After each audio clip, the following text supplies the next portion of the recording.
Hello dear aspirants, welcome to T-SAT networks. ఈరోజు మనం ఈ వీడియోలో అర్థమెటిక్లో భాగంగా పర్సంటేజెస్ అనే టాపిక్ని చూడబోతున్నాం.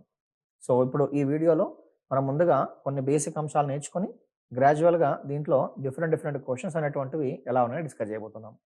సో మీ అందరికీ తెలిసిందే, ఎనీ కాంపిటేటివ్ ఎగ్జామినేషన్ మనం రాయబోయేటువంటి ఏ పోటీ పరీక్షలో అయినా సరే పర్సంటేజ్ శాతాలు అనే టాపిక్ నుంచి డెఫినెట్గా we're going to get 1 mark, at least 1 mark. దాంతోపాటుగా దీని అప్లికేషన్స్ అనేటువంటివి రకరకాల చాప్టర్స్లో మనకు అర్థమెటిక్లో ఇంకా మిగతా చాప్టర్స్ ఏవైతే ఉన్నాయో, ఫర్ ఎగ్జాంపుల్ నిష్పత్తి అనుపాతాలు కావచ్చు, లాభ నష్టాలు, చక్రవడ్డీ భారీ వడ్డీ, కాలము పని, కాలము దూరము, సరాసరి. సో ఇట్లా మనం ఏ ఇతర టాపిక్స్ తీసుకున్నా సరే ఇండైరెక్ట్గా ఆ టాపిక్స్లో పర్సంటేజ్ అనే టాపిక్కి సంబంధించిన కాన్సెప్ట్స్ ఇండైరెక్ట్గా ఇమిడి ఉంటాయి. ఒక విధంగా చెప్పాలి అంటే పర్సంటేజ్ అనే టాపిక్ మొత్తం మీద అర్థమెటిక్కి, యాప్టిట్యూడ్కి ఒక గుండెకాయ లాంటిది. సో కాబట్టి ఈ టాపిక్ని పోటీ పరీక్షలకు సీరియస్గా ప్రిపేర్ అవుతున్న అభ్యర్థులు కొంత ఎఫెక్ట్ పెట్టి కొంత నీట్గా కనుక ఫ్రమ్ ద స్క్రాచ్ నుంచి ప్రాక్టీస్ చేస్తే, దీనిపై మంచి కమాండ్ కనుక, మంచి పట్టు కనుక మీరు సాధిస్తే, సో తర్వాత దీని ద్వారా మీరు చేయబోయేటువంటి రకరకాల అప్లికేషన్స్ అనేటువంటివి మీరు మిగతా చాప్టర్స్లో చేయడానికి చాలా సులువుగా ఏర్పడుతుంది. సో ముందుగా దీంట్లో అసలు ఈ పర్సంటేజ్ అంటే ఏంటి, శాతం అంటే ఏంటి, అది దీన్ని ఎలా భావిస్తాం, దీంట్లో ఉన్న కొన్ని కండిషన్స్ ఏంటి అనే అంశాలను ముందుగా చూసి ఆ తర్వాత గ్రాడ్యువల్గా మనం బిట్స్ అనేటువంటివి స్టార్ట్ చేద్దాం. సో సో ముందుగా దీంట్లో శాతము అనే పదానికి మీనింగ్ ఏంటి అంటే, శాతానికి సింబల్ మీ అందరికీ తెలిసిందే కదా. సో ఇది శాతానికి సింబల్ అండి, శాతం యొక్క సింబల్. పర్సంటేజ్ అనే పదానికి మీనింగ్ మీ అందరికీ తెలిసిందే. యూజువల్గా పర్సెంట్ అనే పదానికి మీనింగ్ ఏంటి అంటే per every 100. Percent means per every 100. అంటే ఇండైరెక్ట్గా ఈ టాపిక్ మొత్తం మీద నేను తీసుకోవలసినటువంటి బేస్ అనేటువంటిది ఎల్లప్పుడూ ఎంతకు సమానంగా ఉండాలి అంటే 100% సమానంగా ఉండాలండి. Always my base must be always equal to how much 100%. అంటే నువ్వు మార్క్స్ తీసుకున్నా, ఒక ఎంప్లాయీ శాలరీ తీసుకున్నా, ఒక వ్యక్తి యొక్క బరువు తీసుకున్నా, లేదా ఒక సమూహం యొక్క వయస్సు తీసుకున్నా, లేదా మీరు ఇతరత్ర ఏ పారామీటర్స్ తీసుకున్నా సరే నేను దేన్ని బేస్ చేసుకొని చెప్పాలి, 100ని బేస్ చేసుకొని చెప్పాలి. ఫర్ ఎగ్జాంపుల్ నేను ఒక వాల్యూ తీసుకున్నాను, ఒక వాల్యూ వచ్చేసి నేను 110 అన్నాను. సో 110 అంటే మీనింగ్ ఏంటి అంటే నా బేస్ ఎంత ఉందండి, 100గా ఉంది. ఈ 110 అనేటువంటిది ఆ బేస్ కన్నా ఎంత ఎక్కువగా ఉంది అంటే ఒక 10 ఎక్కువగా ఉంది అంటాం. అదేవిధంగా ఫర్ ఎగ్జాంపుల్ నేను 90 అని తీసుకున్నాను. 90 అనేటువంటిది బేస్ కన్నా ఎంత తక్కువగా ఉంది, ఒక 10 తక్కువగా ఉంది. సో ఈ విధంగా మనం తీసుకున్నటువంటి బేస్ అనేటువంటిది ఎల్లప్పుడూ 100ను ఆధారంగా చేసుకోవాలి. ఈ 100 కన్నా ఎక్కువగా ఉంటేనేమో పెరిగింది అంటాం, 100 కన్నా తక్కువగా ఉంటేనేమో తగ్గింది అంటాం. ఒక చిన్న ఎగ్జాంపుల్ చూద్దాం. For better understanding let me take one small example. ఇప్పుడు ఏమంటున్నానంటే ఒక ఎంప్లాయీ యొక్క శాలరీ అనేటువంటిది 20% పెరిగింది అన్నాను. ఎంప్లాయీ యొక్క శాలరీ ఏమైందండి, 20% పెరిగింది అన్నాను. సో ఇక్కడ ఎంప్లాయీ యొక్క శాలరీ అనేటువంటిది 20% పెరిగింది అంటే మీనింగ్ ఏంటి అంటే, ఇంతకుముందు ఆ ఎంప్లాయీ శాలరీ అనేటువంటిది ఇంతకుముందు శాలరీ అనేటువంటి ఫర్ ఎగ్జాంపుల్ ఒక 100 రూపాయలుగా ఉందనుకోండి. ఇంతకుముందు శాలరీ 100 రూపాయలుగా ఉంటే ఇప్పుడు 20% పెరిగింది. 20% పెరిగింది అంటే ప్రతి 100 రూపాయలకి 20 రూపాయలు పెరిగింది. అప్పుడు కొత్తగా ఏర్పడ్డ శాలరీ వచ్చేసి ఎలా మారిందండి, 120 రూపాయలు లేదా 120%గా మారింది కదా. ఇది 100% అనుకుంటే ఇది 120%. లేదు 100 రూపాయలు అనుకుంటే 120 రూపాయలు. లేదు 100 గ్రాములు అనుకుంటే 120 గ్రాములు. లేదా 100 సంవత్సరాలు అనుకుంటే 120 సంవత్సరాలు. లేదా 100 అట్లా వాట్ ఎవర్ ది పారామీటర్. 100 మార్కులు అనుకుంటే 120 మార్కులు. ఆ విధంగా మీరు భావించి ముందుకెళ్లాల్సి ఉంటుంది. దాంతో పాటుగా ఫర్ ఎగ్జాంపుల్ ఒక వ్యక్తి యొక్క శాలరీ అనుకుందాం, లేదా ఒక వ్యక్తి యొక్క బరువు అనుకుందాం. ఒక వ్యక్తి యొక్క బరువు అనేటువంటిది ఫర్ ఎగ్జాంపుల్ 30% తగ్గింది అనుకుందాం. వ్యక్తి యొక్క బరువు ఏమైందండి, 30% తగ్గింది. సో వ్యక్తి యొక్క బరువు అనేటువంటిది 30% తగ్గింది అంటే ఇండైరెక్ట్‌గా ఆ వ్యక్తి యొక్క బరువు ఎలా మారినట్టు అంటే 70%గా మారినట్టండి. సో కాబట్టి బరువు అనేటువంటిది 30% తగ్గింది అంటే 70%గా మారినట్టు. ఆ వ్యక్తి యొక్క శాలరీ అనేటువంటిది 20% పెరిగింది అంటే 120%గా మారినట్టు. I hope you understood. దీనికి సంబంధించినటువంటి కొన్ని రకాల అప్లికేషన్స్ కూడా ఉంటాయి. అవి కూడా చూద్దాం. సో లేదా దీన్ని ఇంకో రకంగా ఎలా చెప్పొచ్చు మనం సింపుల్‌గా అంటే, ఇక్కడ ఇంకొక అంశం మాట్లాడితే ప్రతి సందర్భంలో మీరు గుర్తుంచుకోండి. ప్రతి సందర్భములో నేను తీసుకోవాల్సిన బేస్ ఎల్లప్పుడూ ఎంతకు సమానంగా ఉండాలి, 100కే సమానంగా ఉండాలి. ఆ 100ని బేస్ చేసుకునే మనం చెప్తాం. దాదాపు ప్రతి క్వెషన్‌లో టాపిక్ నేచరే అలా ఉంటుంది. పర్సెంటేజ్ అంటేనే 100ని బేస్ చేసుకుంటాం. ఆ 100 పరంగా తక్కువగా ఉంటేనేమో తక్కువగా ఉంది అంటాం. ఎక్కువగా ఉంటేనేమో ఎక్కువగా ఉంది అని చెప్పి మనం చెప్పడం జరుగుతుంది. ఇది దీనికి సంబంధించి. అదేవిధంగా ఇంకొక విషయం చూడండి. ఫర్ ఎగ్జాంపుల్ దీంట్లోనే ఆ బేస్ అనేటువంటిది ఎప్పుడూ 100కి సమానంగా ఉండాలి అన్నాం. మరొకవేళ వాడొక చిన్న ఫ్రాక్షన్ ఇస్తాడు. ఆ ఫ్రాక్షన్‌ని పర్సెంటేజ్‌లోకి మార్చండి అంటాడు. ఏదో ఒక ఫ్రాక్షన్, ఒక భిన్నం ఇస్తాడండి. ఏదో ఒక భిన్నం ఇస్తాడు. సో, ఈ భిన్నాన్ని శాతాల్లోకి మార్చండి అంటాడు. భిన్నాన్ని శాతాల్లోకి మార్చండి అంటాడు. లేదా ఏదో ఒక శాతం ఇస్తాడు. ఆ శాతాన్ని భిన్నాల్లోకి మార్చండి అంటాడు. ఈ విధంగా వాడు ఇచ్చినటువంటి భిన్నాన్ని శాతాల్లోకి మార్చండి అన్నప్పుడు, వాడు ఇచ్చినటువంటి భిన్నాన్ని ఓకేనా? ఇచ్చినటువంటి భిన్నాన్ని ఎందులోకి మార్చాలి? శాతాల్లోకి మార్చాలి. భిన్నాన్ని శాతాల్లోకి మార్చాలంటే సింపుల్‌గా దానిని మనం ఇంటూ 100 చేస్తాం. అదేవిధంగా ఫర్ ఎగ్జాంపుల్ నేను శాతాన్ని భిన్నంగా మార్చాలనుకోండి. శాతాన్ని భిన్నంగా మార్చాలి అంటే దాన్ని సింపుల్‌గా 100తో డివైడ్ చేస్తాం. ఒక చిన్న ఎగ్జాంపుల్ తీసుకుంటే మీకు మరింత క్లారిటీ వస్తుంది. ఏమిటి అంటే ఫర్ ఎగ్జాంపుల్ నేను 3/4 అనే ఒక భిన్నం తీసుకున్నాను. I am taking the fraction let's say 3/4. 3/4 అనే భిన్నం తీసుకున్నాను. ఈ 3/4 అనే భిన్నాన్ని మనం శాతాల్లోకి మార్చాలి. ఇండైరెక్ట్‌గా ఈ 3/4 అనే భిన్నాన్ని శాతాల్లోకి మార్చాలి అంటే ఆ భిన్నం మొత్తాన్ని మనం దేనితో గుణిస్తామండి? 100తో గుణిస్తాం. సో, కాబట్టి 3/4 ఇంటూ 100. దీన్ని నార్మల్‌గా మీరు క్యాన్సిలేషన్ చేసుకున్నట్లయితే 4 1 టైమ్స్ 4 ఒక 25 టైమ్స్ క్యాన్సిల్ అయిపోతుంది మీకు తెలుసు. సో, కాబట్టి ఇండైరెక్ట్‌గా ఆ మొత్తం వాల్యూ వచ్చేసి ఎంతకు సమానం అండి? 75%కి ఈక్వల్. కాబట్టి 3/4 వంతు అనేటువంటి భిన్నాన్ని శాతంగా మారిస్తే ఏమొచ్చింది? 75% వచ్చింది. అంటే ఫ్రాక్షన్‌ని పర్సెంటేజ్‌లోకి మార్చాలంటే ఏం చేయాలి? ఇంటూ 100 చేయాలి. ఇది గుర్తుంచుకోండి. తర్వాత మరొక చిన్న ఎగ్జాంపుల్ చూద్దాం. Example number 2. సెకండ్ ఎగ్జాంపుల్‌లో ఏదో ఒక పర్సెంటేజ్ ఇచ్చాడు. లెట్స్ సే ఫర్ ఎగ్జాంపుల్ 25% అన్నాడు. ఓకేనా? 25%. ఈ 25% ఈ 25% మనం మామూలు భిన్నాల్లోకి మార్చాలి. ఈ 25% మామూలు భిన్నాల్లోకి మార్చాలి అంటే పైన రాసాం గదా! శాతాన్ని భిన్నాల్లోకి మార్చాలంటే ఎప్పుడైనా సరే దేనితో డివైడ్ చేస్తామండి? 100తో డివైడ్ చేస్తాం. కాబట్టి సింపుల్‌గా దాన్ని ఏం రాస్తాము అంటే 25/100 అని రాస్తాం. 25/100 కదా! సో, కాబట్టి సింపుల్‌గా 25 వన్స్ 25 ఫోర్స్ అంటే ఏం రాసుకోవచ్చండి? 1/4. అంటే ఇక్కడ అభ్యర్థి ఏం గుర్తించాలి అంటే ఎప్పుడైనా సరే ఒకవేళ పర్సెంటేజ్ సింబల్‌ని మనం రిమూవ్ చేయాలనుకోండి. పర్సెంటేజ్ సింబల్‌ని రిమూవ్ చేయాలి అనుకుంటే దాన్ని ఖచ్చితంగా దేనితో డివైడ్ చేయాలి అంటే 100తో డివైడ్ చేయాలి. ఈ పర్సెంటేజ్ వాల్యూ దేనికి ఈక్వల్? పర్సెంటేజ్ వాల్యూ వచ్చేసి 100కి ఈక్వల్. కాబట్టి ఆ పర్సెంటేజ్ వాల్యూ 100కి సమానంగా ఉంటుంది కాబట్టి దానిని పర్సెంటేజ్ సింబల్ రిమూవ్ చేయాలి అంటే ఎప్పుడైనా 100తో మనం డివైడ్ చేయాల్సి ఉంటుంది. ఇది దీనికి సంబంధించి. ఇప్పుడు ఈ స్లైడ్‌లో ఏం నేర్చుకున్నాం? ఏదైనా ఒక భిన్నం ఉందనుకోండి. ఆ భిన్నాన్ని శాతంగా మార్చాలంటే ఇంటూ 100 లేదా శాతాన్ని భిన్నంగా మార్చాలంటే divided by 100. I hope you understood this basic information. అలా కాకుండా ఇంకో చిన్న విషయం. ఇంకొక చిన్న అంశం నేర్చుకుంటాం. ఏంటదంటే ఇలా కాకుండా దీంట్లోనే రకరకాల వాల్యూస్ ఉంటాయి.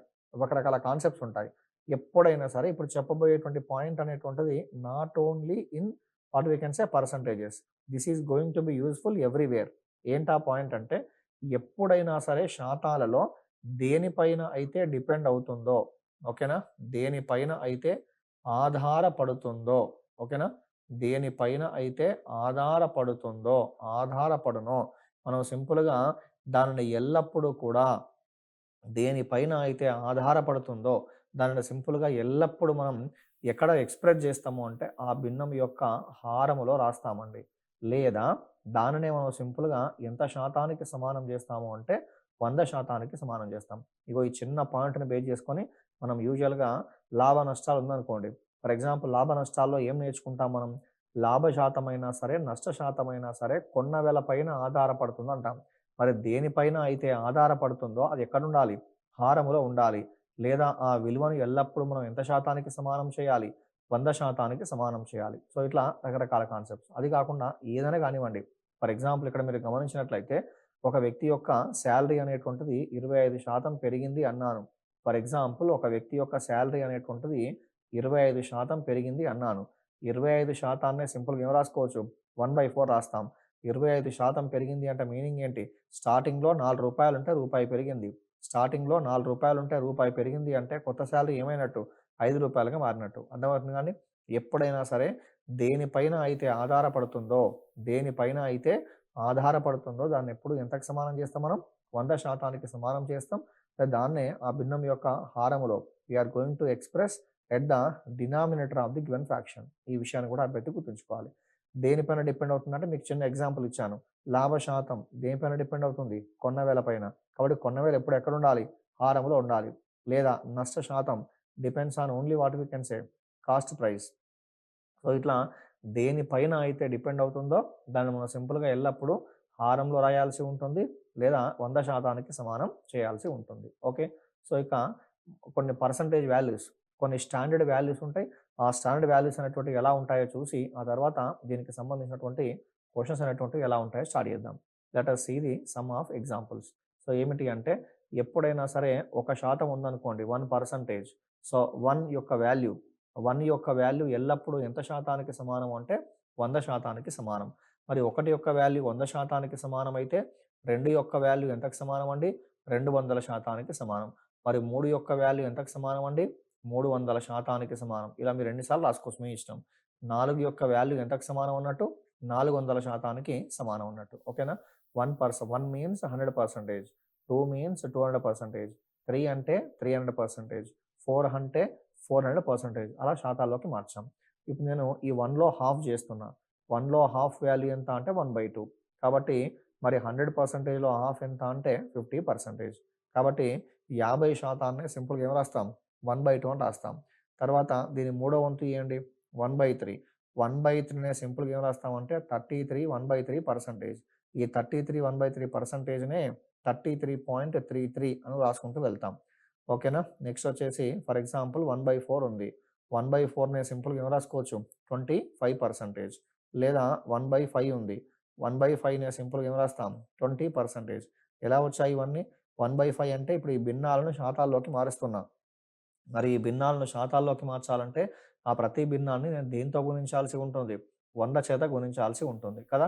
ఫ్రాక్షన్‌ని ఇంటూ 100 గనక చేస్తే వచ్చేటువంటిది మనకేంటి అంటే దాని యొక్క పర్సెంటేజ్ వాల్యూ వస్తుంది. అలా కాకుండా 1/6 అని రాశాను. 1/6 అంటే ఏం రాసుకోవచ్చండి? 16 2/3%. 16 2/3%. ఇక్కడ సందర్భం వచ్చింది కూడా ఒక చిన్న పాయింట్ చూడండి. ఏంటంటే ఇప్పుడు నేను 16 2/3% అనే ఒక ఫ్రాక్షన్ తీసుకున్నా. అంటే ఒక పర్సెంటేజ్ తీసుకున్నా. ఇప్పుడు ఈ పర్సెంటేజ్‌ని నేను భిన్నాల్లోకి మార్చాలి. ఫ్రాక్షన్‌లోకి మార్చాలి. ఏం చేస్తాం అప్పుడు? 16 ఇంటూ 3 అంటే ఎంత? 48. 16 3 జా 48. 48 ప్లస్ 2 ఎంత? 50. సో, సింపుల్‌గా ఏం రాస్తాం? 50/3 ఏం రాస్తామండి? పర్సెంటేజ్. ఓకేనా? ఈ 50/3 పర్సెంటేజ్‌ని 50/3 ఇంటూ నేను ఒకవేళ ఈ పర్సెంటేజ్ సింబల్ రిమూవ్ చేయాలనుకోండి. In order to remove this percentage symbol సింపుల్‌గా దాన్ని దేనితో డివైడ్ చేయాలి? 100తో డివైడ్ చేయాలి. కాబట్టి బై 100 రాస్తాం. సో, 50 1 జా 50 2 టైమ్స్. దాన్ని సింపుల్‌గా ఏం రాసుకోవచ్చండి? 1/6. కాబట్టి 16 2/3% అనేటువంటి వాల్యూని మనం మామూలు భిన్నాల్లోకి మారిస్తే ఏమొచ్చింది? 1/6గా వచ్చింది. అదే రాసాం ఇక్కడ 1/6 అంటే ఏంటి? 16 2/3%. I hope you understood this information. ఓకేనా? సో, ఇట్లా రకరకాల కాన్సెప్ట్స్ అనేటువంటివి ఎలా ఉన్నాయో మనం చూసుకుంటూ ముందుకెళ్తాం. సో, దీంట్లో మనకి కనీసంగా ఇప్పుడు 1/6 రాసాం. నెక్స్ట్ 1/7 అట్లా రాస్తుంటాం. ఇట్లా కొన్ని వాల్యూస్ మనకు ఇవన్నీ గనక మనం ముందే నేర్చుకుంటే ప్రాబ్లమ్ చేస్తూ ఉన్నప్పుడు మనకి ఇబ్బంది లేకుండా ఉంటుందండి. Now let us take some more concepts. 1/6 రాసాం. నెక్స్ట్ చూడండి 1/7 ఉందనుకోండి. 1/7 మీనింగ్ ఏంటి అంటే 14 2/7%. ఓకేనా? 1/7 ఏం రాసుకోవచ్చండి? 14 2/7%. ఒకవేళ ఇవన్నీ బేసిక్ వాల్యూస్ ఇవన్నీ కూడా. దీనిని ఆధారంగా చేసుకొని ఇంకా కొంత ముందుకెళ్ళొచ్చు మనం. అదేంటో కూడా చెప్తాను మీకు. ఫర్ ఎగ్జాంపుల్ 1/8 ఉంది. 1/8 మీన్స్ ఏం రాసుకోవచ్చండి? 12 1/2%. 12 1/2%. 1/9 ఉంది. 1/9 మీన్స్ 11 1/9%. 11 1/9%. అలా కాకుండా 1/10 ఉంది. 1/10 అంటే ఏం రాసుకోవచ్చండి? 1/10 means we can write it as simply 10% కదా! దాన్నే సింపుల్‌గా ఏం రాస్తామంటే మనం 10%గా రాస్తాం. దాని వాల్యూ వచ్చేసి సింపుల్‌గా ఎంత అండి? 10%. 1/10 మీన్స్ 10%. ఒకవేళ 1/11 ఉందనుకోండి. 1/11 అంటే 9 1/11%. 9 1/11%. సో, ఇది దీనికి సంబంధించి. సో, ఇట్లా మీరు ఏదో for example 1/12, 1/13, 1/14, 1/15 whatever you can take. 1/12 for example 8 1/3%. So, ఇట్లా ఇప్పుడు మీరు 8 1/3% ఒక వాల్యూ తీసుకున్నా. 8 1/3%. ఈ 8 1/3%ని మనం మామూలు భిన్నాల్లోకి మార్చాలనుకోండి. ఏం చేస్తాం? 8 ఇంటూ 3 అంటే 24. 24 ప్లస్ 1 ఎంత? 25. 25 బై ఏమొచ్చింది? 3%. ఆ పర్సెంటేజ్ సింబల్ రిమూవ్ చేసి సింపుల్‌గా ఏం రాస్తాం? 25/3 ఇంటూ ఏం రాస్తామండి 100 రాస్తాం కదా.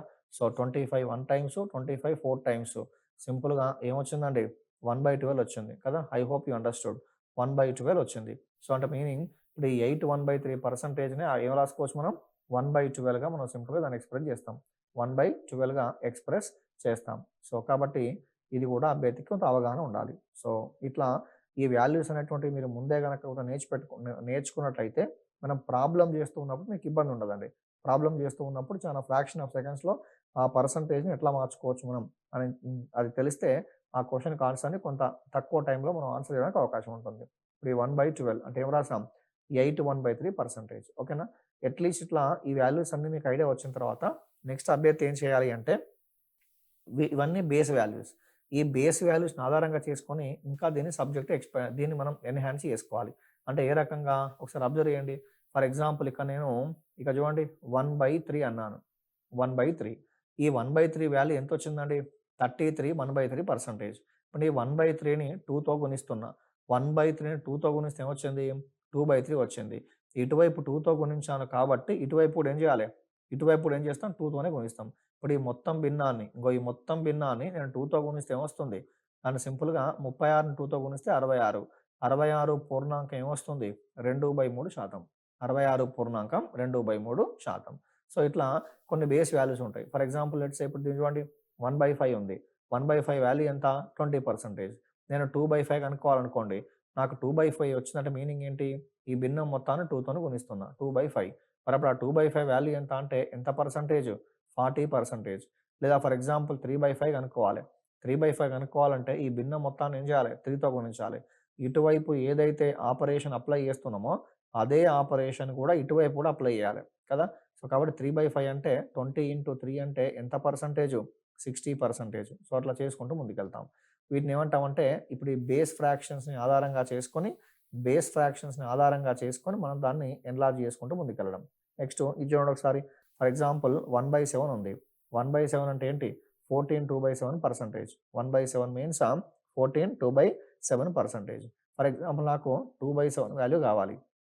ఎలా వస్తుంది 2/7? 2/7 రావాలి అంటే 14 2/7%ని 2తోని గుణిస్తాం. ఏమొస్తుంది అప్పుడు? 14 2తో గుణిస్తే 28 వస్తుంది. 2/7 అంటే మీనింగ్ ఏంటిది? 4/7. సో కాబట్టి 2/7 మీన్స్ 28 4/7%. సో అట్లా చేసుకుంటూ ముందుకెళ్తాం. వాటెవర్. ఇప్పుడు ఇక్కడ చూడండి ఇది తీసుకోండి 2/9. 2/9 అంటే ఏంటి? 22 2/9. 3/9 అంటే ఏంటి? 33 3/9. 4/9 అంటే ఏంటి? 44 4/9. 5/9 అంటే ఏంటి? 55 5/9. 66 అంటే ఏంటి? 66 6/9. సో అట్లా దాన్ని ఎలాగైనా సరే మేము ఎన్లార్జ్ చేసుకుంటూ ముందుకెళ్ళొచ్చు. ఓకేనా. వాటిని ఏమంటామంటే బేస్ ఫ్రాక్షన్స్ ఆధారంగా చేసుకొని వాటిని మనం అవి నేర్చుకోవడం.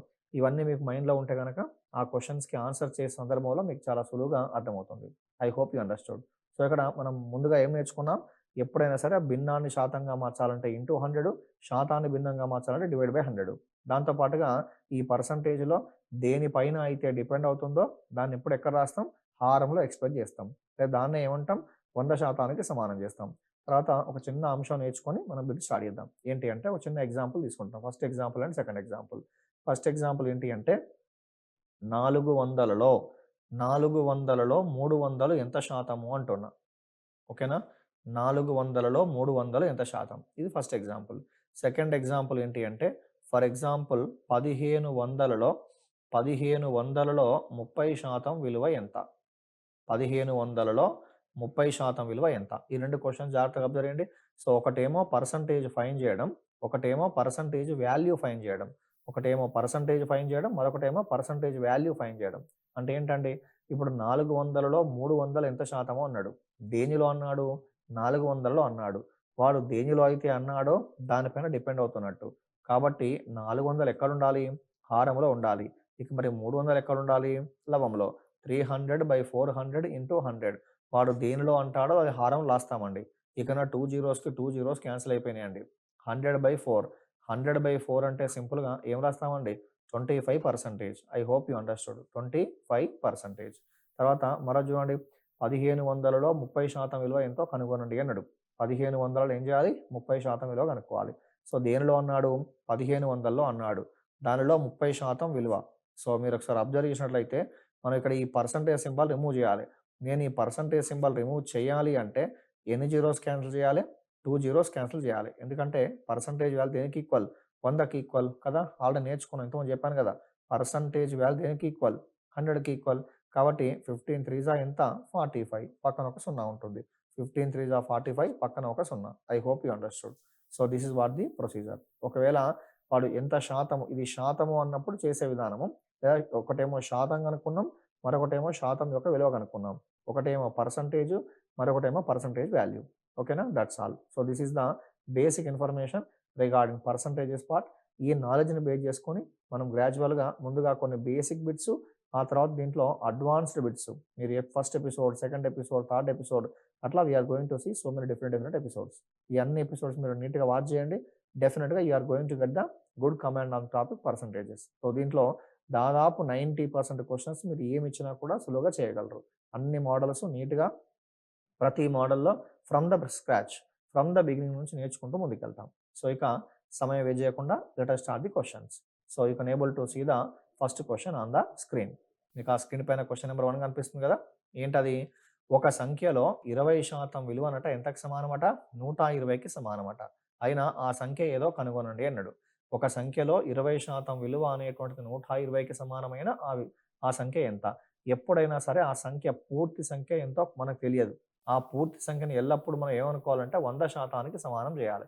ఎందుకంటే నేను మొత్తం దేన్ని బేస్ చేసుకోవాలి? 100ని బేస్ చేసుకోవాలి. కాబట్టి అందులో జస్ట్ 20% విలువే ఇచ్చిండు. 20% విలువ ఎంతకు సమానమట? 120కి సమానమట. మరి 20% విలువ 120కి సమానమైతే నాకు ఆ సంఖ్య ఎంతో కనుగొనండి అన్నాడు. అది సింపుల్‌గా ఎంత శాతానికి సమానం తీసుకోవాలి? 100%. కంప్లీట్ నంబర్‌ని ఏమనుకుంటామండి? 100%. సో, 20 ఇంటూ 6 ఎంత? 120. పైన ఏదైతే ఆపరేషన్ అప్లై చేశామో అదే ఆపరేషన్ అప్లై చేస్తాం, మీకు తెలుసు ఆల్రెడీ. కాబట్టి 100 ఇంటూ 6 అంటే ఆ నంబర్ ఎంత అండి? 600. ఇది దానికి సంబంధించి. ఇది ఒక రకమైన విధానం. ఇది చాలా ఈజీ కాన్సెప్టే, పెద్ద కాంప్లికేటెడ్ ఏం కాదు. దీన్నే మీకు ముందే చెప్పాను కదా! స్టార్టింగ్‌లో బేసిక్ అంశాలు చూస్తాం. గ్రాడ్యువల్‌గా we are going to see the best questions. Gradually we are going to see definitely the best questions. So, చూడండి ఇక దీన్ని ఇంకో రకంగా ఎలా చేయొచ్చు అంటే, ఇప్పుడు 20% అన్నాడు కదా! 20% అన్నాడు. మనం ఇంతకుముందే నేర్చుకున్నాం కదా! ఏంటి? 20% సింపుల్‌గా ఏం రాసుకోవచ్చు? 1/5 రాస్తాం. 20% 1/5 రాస్తాం. అంటే సంఖ్య మొత్తం ఎన్ని భాగాలున్నట్టు? 5 భాగాలు. అందులో ఎన్ని భాగాల విలువ ఇచ్చిండు? ఒక భాగం విలువ ఇచ్చిండు. దేనిపైన అయితే ఆధారపడుతుందో, లేదా మొత్తం ఎప్పుడు ఎక్కడ ఉంటుందంటే హారంలో ఉంటుంది. మొత్తం ఎప్పుడు కూడా హారంలో ఉంటుంది. సో, కాబట్టి 20%లో 1/5 కాబట్టి సంఖ్య మొత్తం 5 భాగాలైతే అందులో ఒక భాగం విలువ ఇచ్చిండు. ఈ ఒక భాగం విలువ ఎంతకు సమానం? 120కి సమానం. ఒక భాగం విలువ 120 అయితే నాకు కావాల్సింది 5 భాగాల విలువ. కాబట్టి మనం 1 ఇంటూ 120 చేస్తాం కదా! ఈ 120ని ఒక 5 టైమ్స్ గుణిస్తే 12 5 60 కాబట్టి ఎంత మీ ఆన్సర్? 6 ఆ పక్కన 600 60 పక్కన ఒక 0 కాబట్టి 600 is the answer for this. I hope you understood. This is also very good concept. So, ఇట్లా రకరకాలుగా చేసుకుంటూ ముందుకెళ్ళొచ్చండి. ఇది చాలా basic problem and we are going to see high level questions also from this information. Okay. Now let us start the next question. So, you can able to see the next question. So, ఏంటండి? ఒక సంఖ్యలో 60% విలువ ఇచ్చాడు. ఒక సంఖ్యలో 60% విలువ అనేటువంటిది ఎంతకు సమానం? 48కి సమానం. అయినా ఆ సంఖ్య ఏది? ఇంతకుముందు చేశాం కదా! ఆ నంబర్ ఏంటో మనం ఎప్పుడు ఎంతకు సమానం చేసుకోవాలి? 100కి సమానం చేసుకోవాలి. వాడిచ్చిందేంటి? 60%. సో, సింపుల్‌గా 60% విలువ అనేటువంటిది 48కి ఈక్వల్ అయితే, ఎక్కడైతే మీకు ఎక్స్‌ప్లనేషన్ నీట్‌గా, డెప్త్‌గా అవసరం ఉంటుందో అక్కడ నీట్‌గా ఇచ్చే ప్రయత్నం చేస్తాను. ఇబ్బందేం లేదు. బట్ ఇది బేసిక్ కాన్సెప్ట్ కాబట్టి మీరు చేయగలరు. ఇబ్బందిలో చేసుకోవాల్సిందే. 60% విలువ 48కి సమానమైతే నాకు కావాల్సింది పూర్తి సంఖ్య ఏం తీసుకుంటామండి? 100% విలువ ఎంత? ఒకవేళ మీరు నాన్ మ్యాథ్స్ కాన్సెప్ట్ వాళ్ళైతే ఏ అనేటువంటిది బికి సమానమైనప్పుడు సి ఎంతకు సమానము అంటే సింపుల్‌గా దాన్ని ఏం రాస్తామండి? సి/ఏ ఇంటూ బి అని రాస్తాం కదా!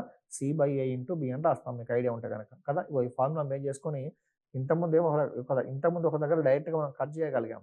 ఇక్కడ ఆ విధంగా చేయడానికి అవకాశం ఉండదు. సో, కాబట్టి ఇప్పుడు 60 అనేటువంటిది 48 మల్టిపుల్స్ కావు కదా! డైరెక్ట్ క్యాన్సిల్ అయ్యే అవకాశం ఉండదు. కాబట్టి ఎలా అయ్యేది చూడండి. ఇక్కడ ఉన్నటువంటి ఒక జీరోకి, ఇక్కడ ఉన్నటువంటి ఒక జీరోకి ఇక్కడ ఒక జీరో క్యాన్సిల్ అయిపోయింది. సో, 6ని ఒక 8 టైమ్స్ గుణించండి. 6 8 ఎంత? 48. కాబట్టి 10 ఇంటూ 8 ఎంత? 80. That's all. Simple concept. జీరోకి జీరో క్యాన్సిల్ అయిపోయింది. 6 8 48 కాబట్టి 10 8 ఎంత? 80. That is the answer for that question. I hope you understood. So, ఇట్లా మీ first model first question, second question both are almost same concepts. ఓకేనా? Now let us see the one more question. You can able to see the next question. So ఏంటా next question? ఒక సంఖ్యను ఏం చేశారట? 20% పెంచారట. 20% పెంచిన ఆ సంఖ్య ఎలా మారింది? 720గా మారిందట. ఓకేనా? 720గా మారింది. అయినా ఆ సంఖ్య ఏదో కనుగొనండి అన్నాడు. ఇప్పుడు నెంబర్ 120 ఎప్పుడు 720 ఎప్పుడు మారింది? 720 ఎప్పుడు మారింది అంటే 20% పెంచిన తర్వాత.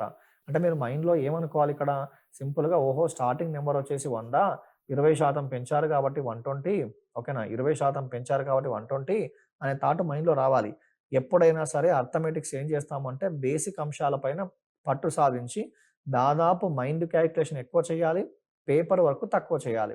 మైండ్ క్యాలిక్యులేషన్ ఎక్కువగా చేస్తూ పేపర్ వర్క్ తక్కువగా చేస్తే అప్పుడు మీకు చాలా ఈజీగా అర్థమవుతుంది. సో చూడండి, ఒక సంఖ్యను 20% పెంచారు. మైండ్‌లో ఏమనుకున్నా? సంఖ్య మొత్తాన్ని 100% అనుకున్నా. దాన్ని ఏం చేశారు? 20% పెంచారు. నేను సంఖ్యను 100% అనుకున్నా. 20% పెంచారు కాబట్టి ఆ నంబర్ మొత్తం ఏమైనట్టు? 120% అయినట్టు. మరి 120% విలువ ఎంతకు సమానం? 720కి సమానం. అడిగింది ఆ నంబర్‌ని ఫైండ్ చేయమన్నాడు. ఆ నంబర్‌ని ఫైండ్ చేయమంటే అది ఎంతకు సమానం? 100కి సమానం. ఆ 100 భాగాల విలువ ఎంత అని చేస్తాం. దీన్ని సింపుల్‌గా ఇప్పుడు ఈ 120 ఉంది కాబట్టి 6 టైమ్స్ గుణిస్తాం. 120ని ఒక 6 టైమ్స్ గుణిస్తే ఏమొస్తుంది? 720 వస్తుంది. లేదు అంటే మీరు 0కి 0 కట్ చేసుకోవచ్చు. 12 6 ఎంత? 72. కాబట్టి 100 ఇంటూ 6 అంటే ఏమొస్తుందండి? 600 దట్స్ ఆల్. ఆ నంబర్ ఎంత? 600. 20% పెంచిన తర్వాత 720 అయింది. మరి ఆ పెంచక ముందు అంటే ఒరిజినల్‌గా ఆ నంబర్ ఎంతకు సమానం అంటే 600కి equal. I hope you understood. ఓకేనా? So let us see the next question. You can able to see the next question. So ఏంటి ఆ క్వశ్చన్ చూడండి. ఒక సంఖ్యలోనట 60% విలువకి 20 కలిపిన అన్నాడు. ఒక సంఖ్యలో 60% విలువకి 20 కలిపిన అదే సంఖ్య వచ్చును. అయినా ఆ సంఖ్య ఎంత అన్నాడు. ఇక్కడ చూడండి, మీకు ఇంతకుముందే చెప్పాను కదా, please focus on the question and only mind calculation. Mind పైన ఎక్కువ క్యాలిక్యులేట్ చేయండి. పేపర్ వర్క్ తక్కువగా చేయండి. అలా మీరు అలవాటైతే కనుక ఎగ్జామ్ హాల్‌లో కూడా అలా చేయగలరు. సో దట్ మీకు టైం సేవ్ అవుతుంది. 60% విలువ ఉంది. 60% విలువకు 20 కలిపిండు. 60% విలువకి 20 కలపడం వల్ల మళ్ళా అదే సంఖ్య వచ్చిందట. సంఖ్యను ఎప్పుడు ఏమనుకోవాలి? 100% అనుకోవాలి. నంబర్‌ని ఎప్పుడూ కూడా వి షుడ్ కన్సిడర్ 100%. మరి 60% విలువకి 20 కలిపితే 100% వచ్చింది అంటే ఆ కలపాల్సినటువంటి నంబర్ ఎంత అయి ఉండాలి? 40% అయి ఉండాలి. ఇండైరెక్ట్‌గా ఈ 40% వాల్యూ ఎంతకు సమానం అన్నట్టు? 20కి సమానం అన్నట్టు. అయినా ఆ సంఖ్య ఏదో కనుగొనండి అన్నాడు. ఆ నంబర్‌ని ఎప్పుడు ఏమనుకుంటాం మనం? 100%గా భావిస్తాం. సో 40% విలువ 20కి సమానం అయితే 100% విలువ ఎంత అని చేస్తాం. ఓకేనా? దీనిని డివైడెడ్ బై 2 చేస్తాం కదా! 40 నుంచి 20 రావాలి అంటే డివైడెడ్ బై 2. కాబట్టి 100 డివైడెడ్ బై 2 అంటే ఏంటి మీ answer? 50 is the answer for this question. 50 is the answer for this question. I hope you understood. ఓకేనా? చాలా సింపుల్ కాన్సెప్ట్స్. ఎక్కడైతే మీకు ఎక్కడైతే ఇబ్బంది అనిపిస్తుందో, ఎక్కడైతే మన కాన్సెప్ట్స్ నీట్‌గా ఎక్స్‌ప్లెయిన్ చేయాలో అక్కడ మీకు నీట్‌గా వివరించే ప్రయత్నం చేస్తాను. I hope you understood. ఎక్స్‌లో 30% విలువనట వైలో 25% విలువకు సమానమట. అయినా ఆ సంఖ్యల మధ్య నిష్పత్తి ఎంతో కనుగొనండి అన్నాడు. డైరెక్ట్‌గా ఇలా ఉన్నప్పుడు ఏం చేయొచ్చు అంటే 25:30 అని సింగిల్ స్టెప్ అండి. 25:30 దాన్ని ఎవరు రాస్తామంటే 5:6 అయిపోయింది ఆన్సర్. 5:6 అగో ఆ విధంగా మీరు ఫ్రాక్షన్ ఆఫ్ సెకండ్స్‌లో ఆన్సర్ చెప్పగలిగే స్థాయికి వెళ్ళాలి. ఫ్రాక్షన్ ఆఫ్ సెకండ్స్‌లో ఆన్సర్ చెప్పగలిగే స్థాయికి మీరు వెళ్ళాలి. చూద్దాం ఒకసారి ఏమన్నాడు మరి క్వెషన్‌లో. ఎక్స్‌లో 30% విలువనట. ఆల్రెడీ మీకు ఆన్సర్ చెప్పాను కదా! ఇక్కడ 25 ఉంది, 30 ఉంది. ఇదొక 5, ఇదొక 6. కాబట్టి ఆన్సర్ ఎంత అంటే 6:5 కాదు. ఏమొస్తుంది? ఎక్స్‌లో 30% విలువ వైలో 25% విలువకు సమానము అన్నాడు. అయినా ఆ సంఖ్యల మధ్య నిష్పత్తి దీనిని రాయండి. ఫర్ ఎగ్జాంపుల్ ఈ 30 ఎక్స్‌లో 30% విలువ దేనికి సమానమట? వైలో ఎంతకు సమానం అన్నాడు? 25%కి సమానం అన్నాడు. వైలో 25%. మీరు ఇక్కడ సార్ ఏంటి క్యాపిటల్ ఎక్స్ ఉంది, మీరు స్మాల్ ఎక్స్ తీసుకున్నారేంటి? క్యాపిటల్ వై ఉంది, మీరు స్మాల్ వై తీసుకున్నారేంటి? ఆ విధంగా మీరు ట్రీట్ చేయకండి. ఓకేనా? Because this is not the mathematics class. This is simply arithmetic class. So, కాబట్టి ఆ చేసేటువంటి విధానం పైన, కాన్సెప్ట్ పైన ఫోకస్ చేయండి. కానీ అటువంటి అంశాల పైన కాదు. సో, ఎనీహౌ రాద్దాం. సో, 30 ఉంది ఇంటూ ఎక్స్ రాశాను. నెక్స్ట్ 25 ఉంది ఇంటూ వై రాశాను. అడిగింది ఆ సంఖ్యల మధ్య నిష్పత్తి. యూజువల్‌గా వై అనేటువంటి వాల్యూ ఇటువైపుగా వచ్చి 30 అనే వాల్యూ అటువైపుగా వెళ్ళిందనుకోండి. దాన్ని సింపుల్‌గా ఎక్స్ బై వై అని రాస్తాం. మరి x by y is equal to ఎంత? 25/30. 25/30. దీన్ని సింప్లిఫై చేస్తే 5 5జా 5 6జా మరి ఎక్స్‌కి, వైకి సంఖ్యల మధ్య నిష్పత్తి ఏమొచ్చిందండి? 5:6 వచ్చింది. సో, దీన్నే సింపుల్‌గా ఇంత లెంథీగా ఇయ్యకుండా ఎలా ఇయ్యొచ్చు అంటే, ఎప్పుడైనా సరే ఎక్స్ పక్కన ఉన్న వాల్యూ వై అవుతుంది. వై పక్కన ఉన్న వాల్యూ ఎక్స్ అవుతుంది. మరి వై పక్కన ఏముంది? 25 ఉంది. ఎక్స్ పక్కన ఎంతుంది? 30 ఉంది. కాబట్టి ఆ సంఖ్యల మధ్య నిష్పత్తి ఎంత? 5:6. ఇది సెకండ్ టైప్. ఎక్స్ పక్కన ఉన్న వాల్యూ వై, వై పక్కన ఉన్న వాల్యూ ఎక్స్. సో, అలా చేసుకుంటూ ముందుకెళ్తాం.